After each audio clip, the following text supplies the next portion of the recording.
Hello friends, welcome to our channel. இன்றைக்கி வீடியோவில் என்ன பார்க்க போகிறோன்னு பார்த்தீங்கன்னா, சுரைக்காய் கூட்டு. இதுக்கு 1/4 கப்பு போல் துவரம்பருப்பு வாஷ் பண்ணி குக்கரில் எடுத்துக்கிட்டுருக்கேன்.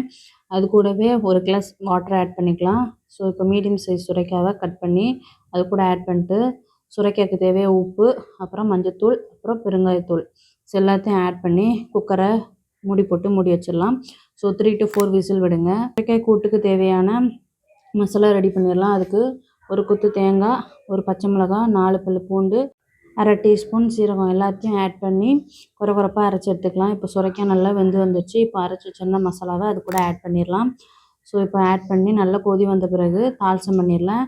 ஆஸ் யூஷுவல் தான். ஒரு கடாயில் எண்ணெய் ஊற்றி 1 ஸ்பூன் கடுகு, சின்னதாக நறுக்கிட்டு ஆனியன், அது கூடவே ஒரு கொத்து கருவேப்பிலை ஆட் பண்ணி நல்லா வதங்கினதுக்கப்புறம் சுரைக்காய் கூட ஆட் பண்ணிக்கலாம். இப்போது சுரைக்காய் கூட்டு இஸ் ரெடி. வீடியோ பிடிச்சிருந்தா லைக் பண்ணுங்கள், ஷேர் பண்ணுங்கள், கமெண்ட் பண்ணுங்கள். முக்கியமாக சப்ஸ்கிரைப் பண்ணிட்டு வீடியோ பாருங்கள். பக்கத்தில் உள்ள பெல்லையும் தட்டி விட்டுருங்க. Tata, by by. டுடே எங்கள் வீட்டில் என்ன சாப்பாடுன்னு மெனு பார்த்துடலாமா? வாங்க பார்க்கலாம். ஃபஸ்ட்டு புளித்தண்ணிக்கு ஏற்ற மல்லி துவையல் நல்லா காரசாரமாக இருக்குது. அது கூடவே சுட சுட சாதம். அடுத்து நம்ம வைத்த சுரைக்காய் கூட்டு இஸ் ரெடி. வாங்க சாப்பிட்லாம்.